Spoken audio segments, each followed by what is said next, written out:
Okay, good afternoon, everyone. How are we doing today?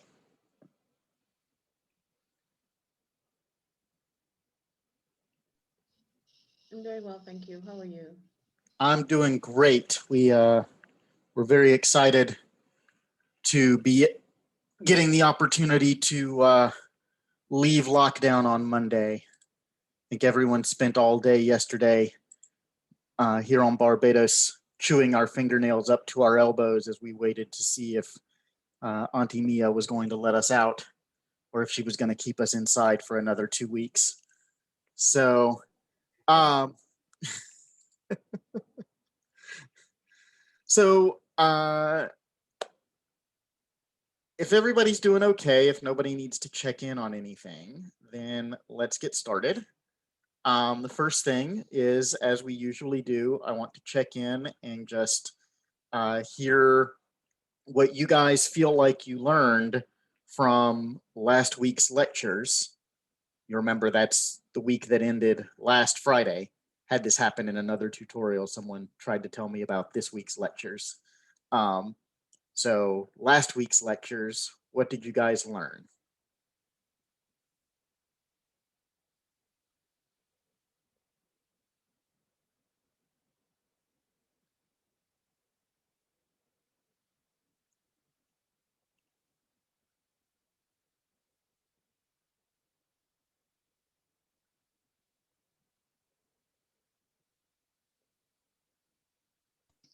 Sir, can you please repeat what you said? Sure. In last week's lectures, what did you guys learn? Well, sir, hi, good afternoon. I was a little bit confused. Um, I had spent the weekend dedicating it to tart, and then when you gave the lecture, I was, I was very confused in your delivery. Like when you talk about consent, use consent, I think it was. I don't have my notes in front of me, but I was reading the I'm gonna stop you and I'm gonna say I can't understand anything that you're saying, but I'm not sure if the issue is your network connection or your microphone. I Um, think it may be my microphone right now. So what I would do, I would maybe come in your office hours because there's some clarity that I need to be clarified on. Some things that I need to be clarified. that's perfectly fine. That's what they're for. Okay, right. And this happened to me this week. Sometimes I blank on the office hours because I forget that I'm supposed to have them. I'm doing something else and I forget to log into the virtual office. So if you come to the virtual office and I'm not there, just ping me on WhatsApp and remind me that I'm supposed to be there, and I will be I will come as soon as I can. Okay, I'm almost always at my desk. I just forget to log in, and so just remind me that I need to log in, and I will come and meet with you. Okay, and that certainly goes for all of you and all of your classmates. So feel free to pass that around in the group chat. Sometimes uh, your professors are human, even we like we're not. So um, okay. So the question before the house is still, what did we learn in last week's lectures?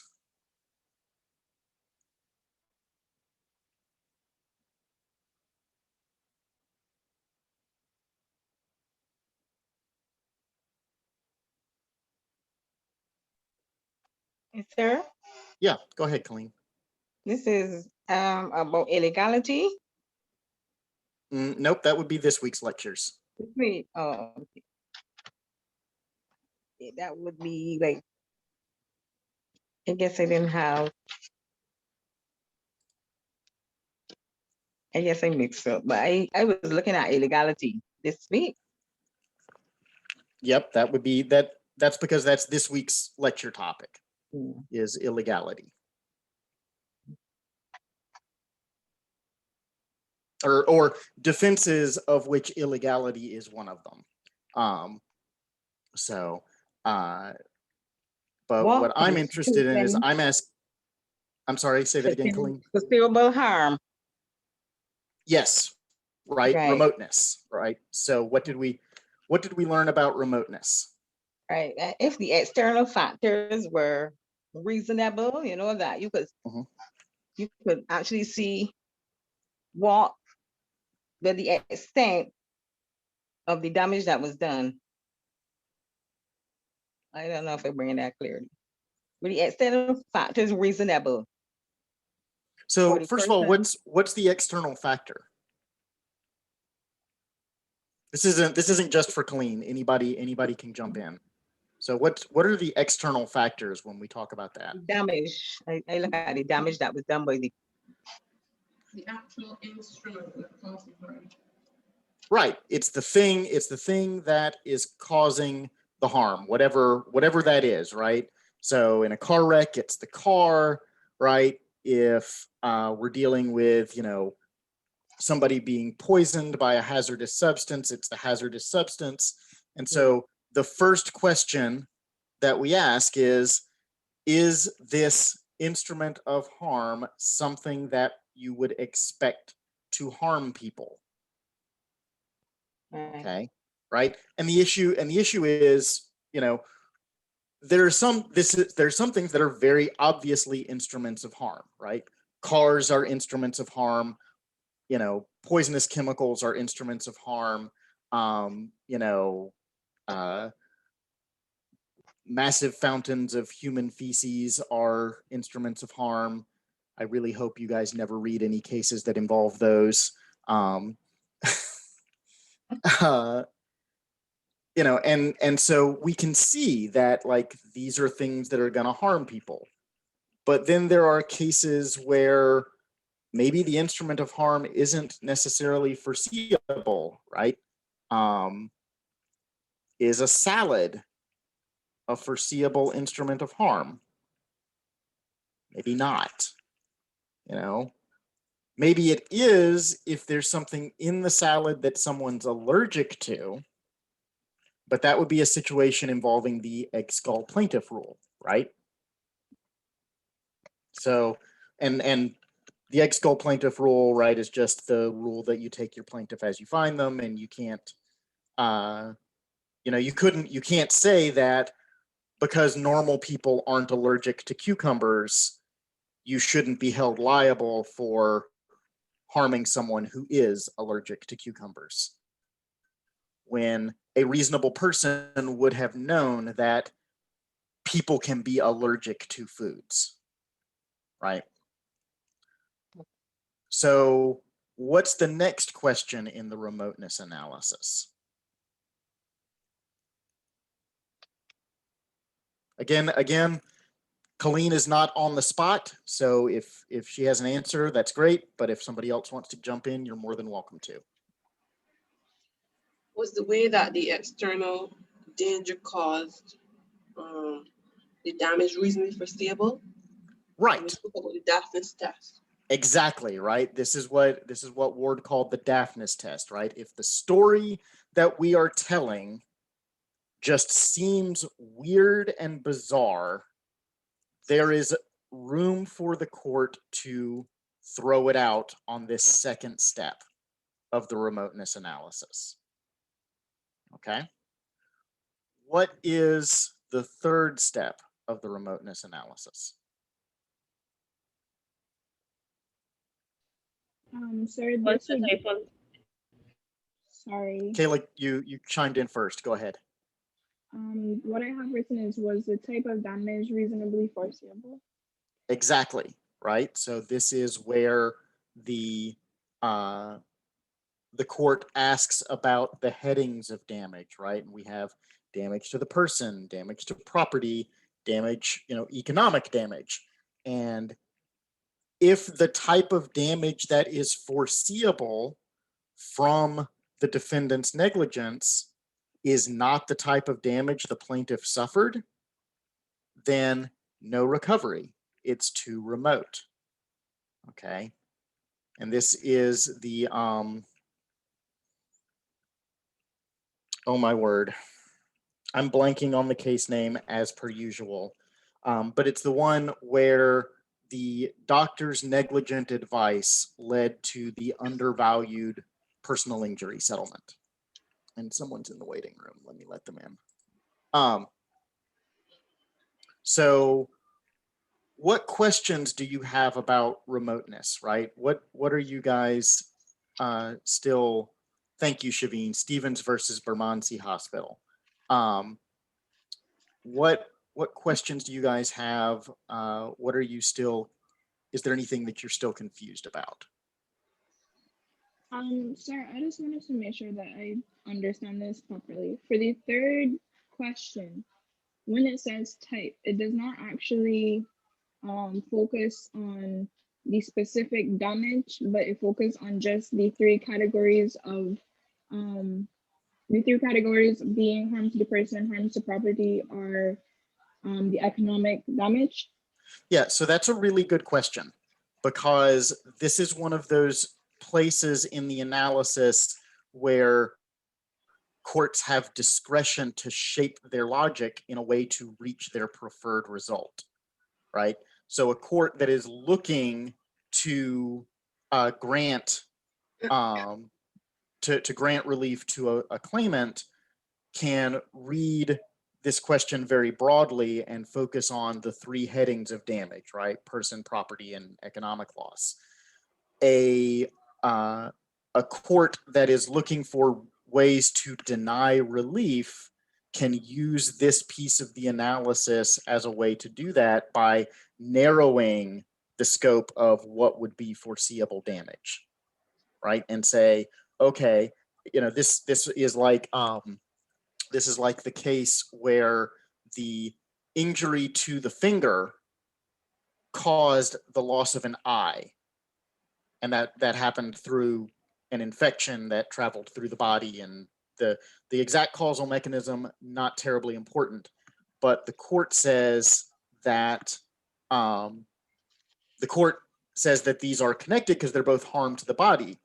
But if the court wanted to deny relief, the court could say, look, no reasonable person would foresee that cutting someone's finger would lead to them going blind, right? That's not a story that we tell ourselves. Okay, so there's room for the court to fashion relief in accordance with whatever it sees as being sort of the rough justice of the situation. So I think that's a really good question. I really appreciate you bringing that up. Have a private message that it's hard to distinguish between the two. Between the two what's? I just want to make sure that I'm answering the right question. So hard to distinguish between the two what?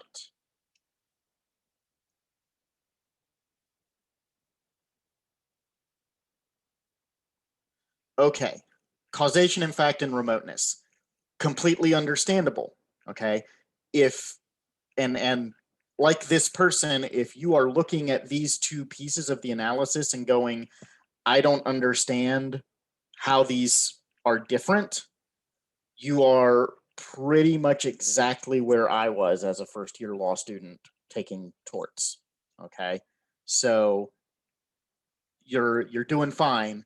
Let me see if I can clarify this for you. Causation, in fact, is a backward-looking analysis from the harm to the plaintiff, okay? And I think the Paulsgraf case facts give us a really good mechanism for sort of understanding the difference between these two approaches, right? So when we look at causation, in fact, we start with the injury to Mrs. Paulsgraf. And we say, well, what caused Mrs. Paulsgraf's injury? Well, it's the scales falling off the wall of the train station that landed on her head. What caused the scales to fall off the wall? Well, it was the shock wave from the explosion. What caused the explosion? The fireworks dropping onto the tracks and getting run over by the train. What caused the fireworks to drop onto the tracks? The person carrying them getting pulled onto the train by the railway guard. And that was the defendant's negligent act. Now, there were some folks in earlier tutorials who were like, I don't understand how that can be negligent. I agree that there's some missing pieces from the analysis, but we're stipulating that it was negligent for the purposes of this conversation, okay? Once you get into causation, the defendant has been established to have breached a duty of care. So the causation question comes after negligence has been proven to have existed. All right. So that's the causation analysis. We are starting at the end of the story and working backwards, looking at causes for each effect until we reach the defendant's negligence. So does that make sense about how causation works? Is this a story that makes sense? Okay, getting a yes, sir. Good.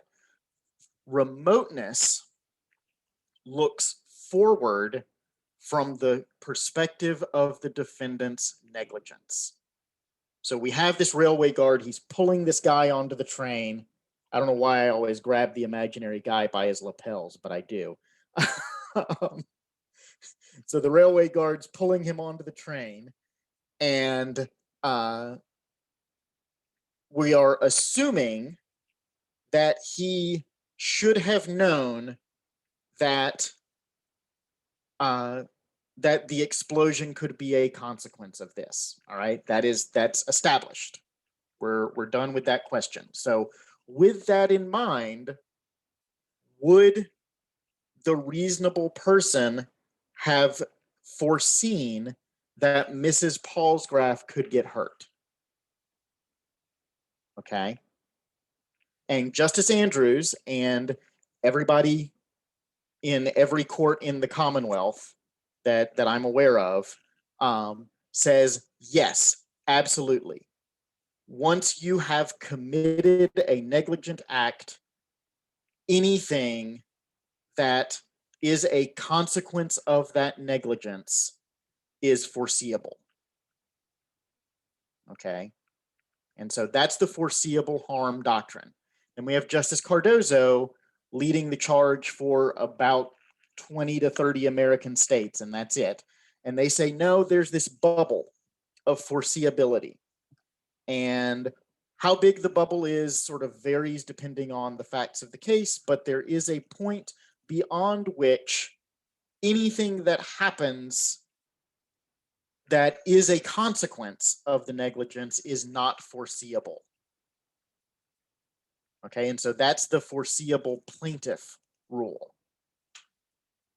Okay, so does that maybe make remoteness a little more clear as to how it differs from causation?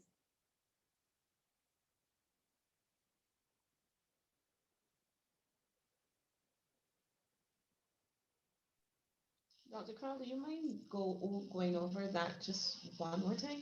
I think I have it, but I just want to be sure. Sure. Thank you. So the foreseeable harm approach to remoteness says, okay, we have this guy pulling someone onto the train, and there's an explosion.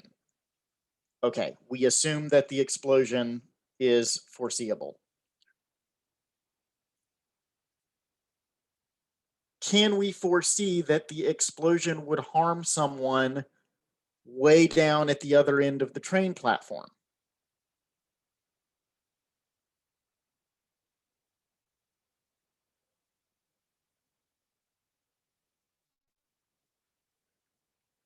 Justice Andrews says yes. Justice Andrews and the Commonwealth and Caribbean courts say yes. Because once you perform the negligent act, anyone that is harmed by it you've completed the tort. Okay.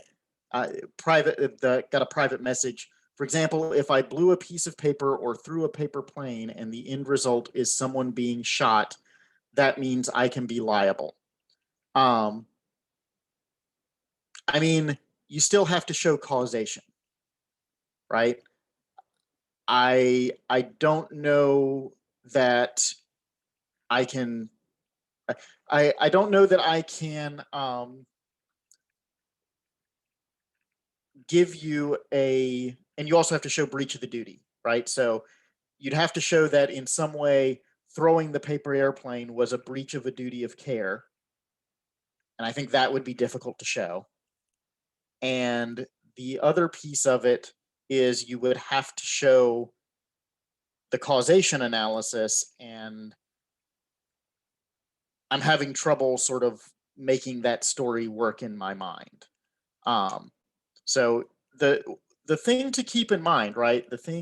One thing that may help you sort of avoid absurdities in this is to remember that remoteness only comes into play once we've established negligence and causation. And only then are we interested in remoteness. Remoteness is a way to cut off liability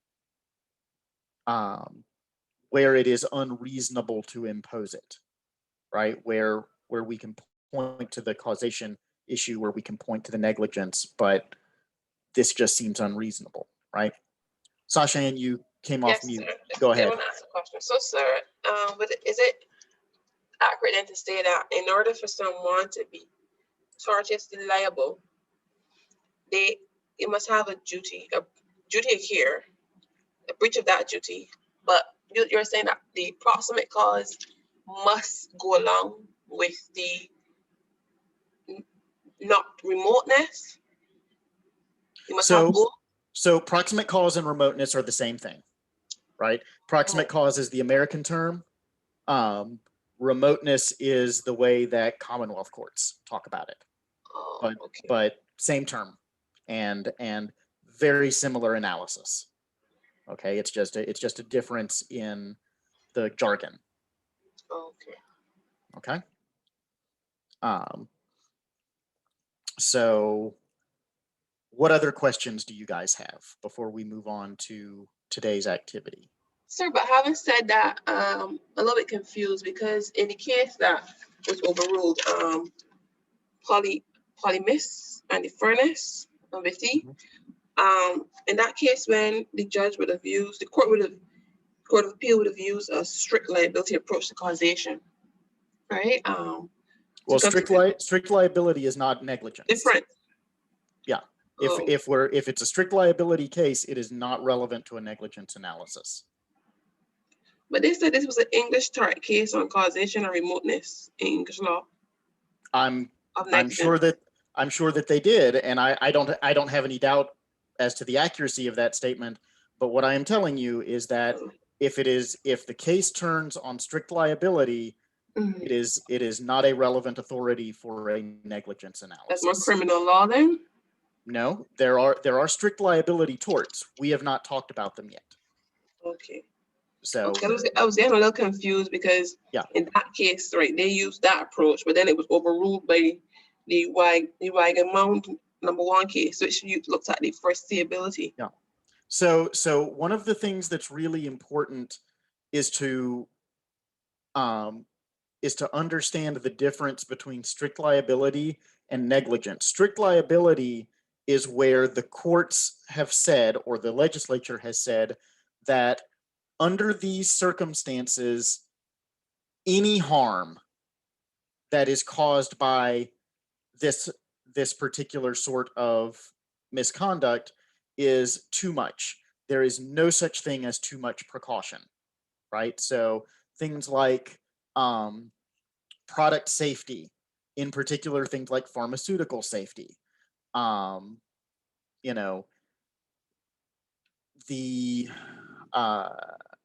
actually, I think that's about it. Workman's comp in jurisdictions where workman's comp exists, right? The trade-off in workman's comp is you don't have to prove negligence, but you get a much smaller payout as an injured worker. these are the kinds of circumstances where strict liability is imposed. Otherwise, you have to show that there was some reasonable action that the defendant could have taken to prevent the harm that they didn't. Okay, so if you're reading a case and it talks about strict liability, it can still be useful and interesting, but it is not relevant for a negligence analysis. And also like, don't read overruled cases. I say that, we've read a few in this class, and that's fine. But overruled cases, you know, they aren't good law, obviously. So you want to be very careful about what you take from them. So, Shakeem, you're off mute. Did you have a question?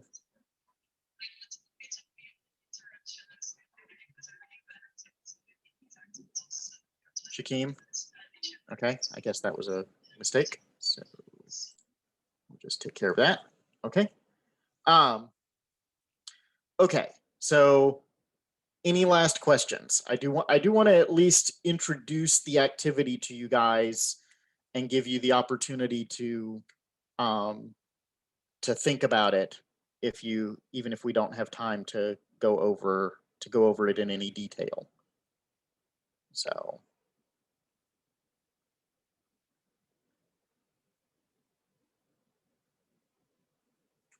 nothing else? Okay, then let me pull this up. Come on. There we go. Okay, so this has been on e-learning all week. And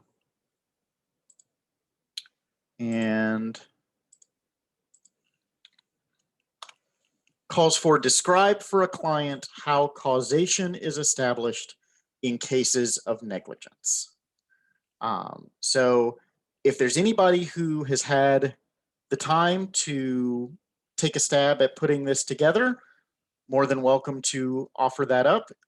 Otherwise, if you'd like a couple of minutes, I can't give you a lot of time because we spent some time doing review, but if you'd like a couple of minutes to gather your thoughts, you're more than welcome to have it. So, which would you prefer?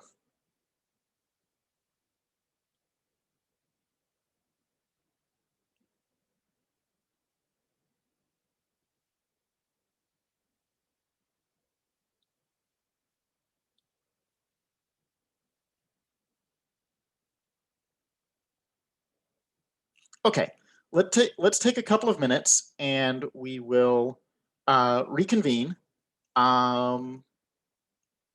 Let's say in 5 minutes, we'll reconvene and we'll work through this together. Okay, so I'm gonna mute and turn off my video so you guys can have the space. If you need me, you're more than welcome to reach out and we will, and I'll come back. Just pop something in the chat to get my attention. Okay.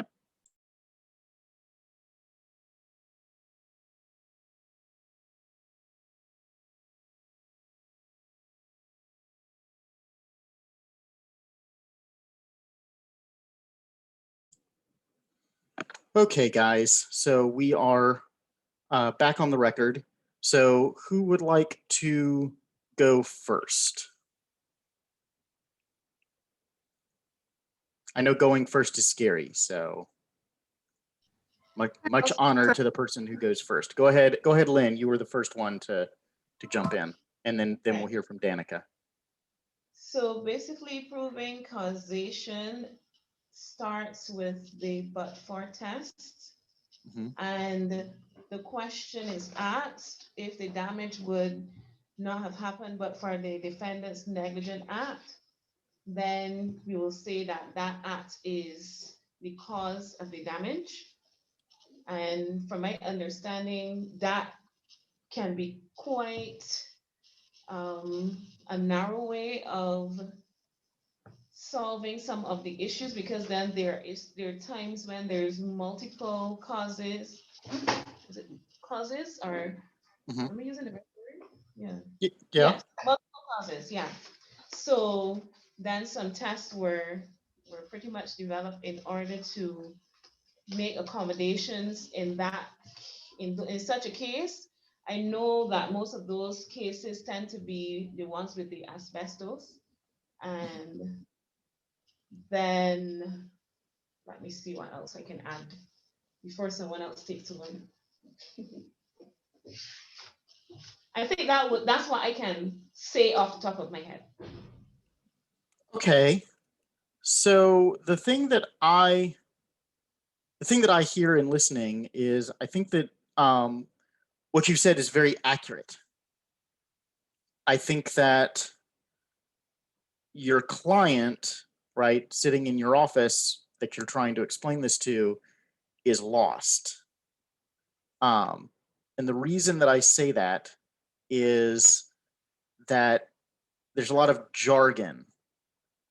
So a couple of things, right, for you guys to keep in mind. And this is not necessarily something for exams. This is something that is part of your career, right? This is something that's going to be a piece of how you handle the practice of law for the next 25 to 30 years. You're going to have a lot of people come into your office who are not terribly sophisticated. And if they're lucky, they've never interacted with the legal system until they walk into your office. And these people deserve to know and to understand how their cases will be decided. And so you have to be able to talk to clients at a level that they will understand. And I think that's something that we really like, not just at UE, not just at Cave Hill, in legal education across the board, worldwide, all over the place. We don't do a good job of helping new lawyers communicate with ordinary people. Okay. Private message that takes a stab at this. The but-for test looks at whether or not the harm or damage caused to the victim can be traced back to the original negligent act. This seems fine, except it seems very abstract. So it's always better if you can talk to clients about concrete examples. Sometimes you may not have like their case where you can talk about it. And so you should feel free to talk about like cases that you have learned about that talk about causation. And this brings me to another question that was asked, which was whether you should use case names when talking to a client. And I am strongly of the opinion that case names put clients to sleep. Okay. Yep. No, I understand. So I am of the opinion that case names are not something you want to use when you're communicating with a client. You can draw on the cases to say, okay, what happens in this situation? Well, this is what happens, right? But you should not say to the client, well, in the case of Barnett and Kensington Hospital, the court ruled. No, just say, we have an emergency physician. He declines to examine the patient, sends the patient home with instructions to call their GP. Patient dies in the night before they're able to call the GP in the morning. And the doctor's not held liable because it turns out that the patient would have died no matter what the doctor did. So yes, the doctor was negligent, but the negligence didn't cause the death, right? So I have explained the Barnett case, but I have never mentioned the name Barnett, right? Danica, I thought you had volunteered to present, so go ahead. Yes, sir. So first I was thinking about whether a duty of care was owed. I was gonna explain like whether the duty was owed to the claimant, whether there was a breach of that duty, and whether the defendant was the actual cause of the harm done to the claimant. Those are the three things that I had. And I also had about the but-for test that it should be implemented in there. But that's the stuff that I came up with. Okay, so this is all, the good news is that it's all accurate, right? You're not sort of off wandering, in some other field. The downside is, there's sort of two issues here. The first one is you need to make sure that your answer is responsive to the call of the question. Okay, so the call of the question is explain causation. Now, if you feel like that in order to explain causation, you need to lay some groundwork by explaining the duty of care and the breach and the breach standard, you're allowed to do that, right? But if that's all you do, that's not responsive to the call of the question. Now, when I grade exams, I do award some partial credit for things that are correct but aren't responsive to the question. I know not all of my colleagues do that, but I do. But you're certainly not going to get anything close to full marks if you're talking about something that is not what I was looking for. So, yeah, and the other sort of issue that I see is I just don't I don't feel like at the end of it that there's been any explanation of I'm checking the question of how causation is established, right? There's this mention of the but-for test, but I don't know what that means. And so,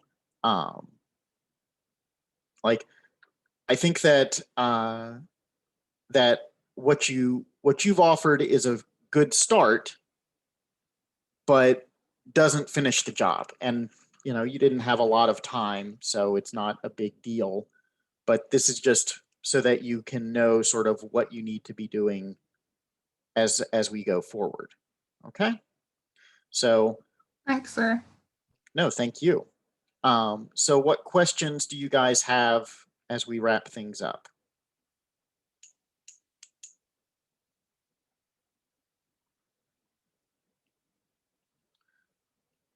I have a private question. Are you saying that we need to establish how we came to the but-for test? I'm saying you need to tell me what the but-for test is. Like if you just say, well, we established causation through the but-for test, I'm going to go, well, a but-for is, a but's for pooping.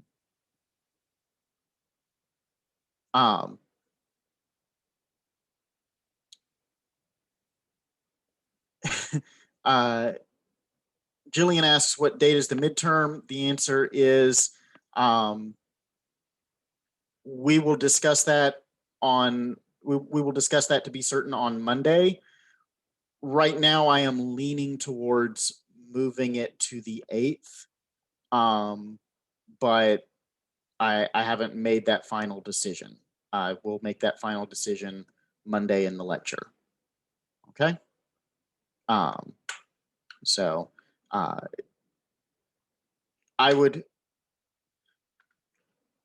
prepare as if it was going to be on Wednesday, but you might have an extra 5 days. So, okay. What other questions are there?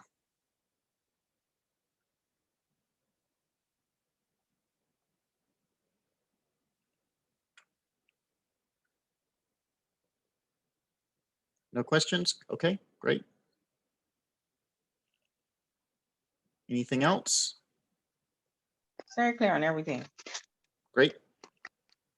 Private question, do we have to remember the name of the case?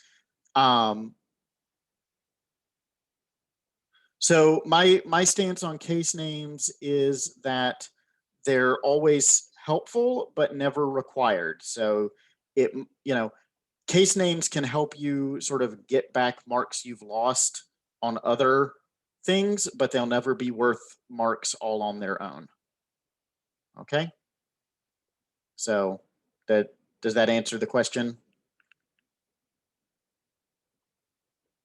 Okay, good. What other questions?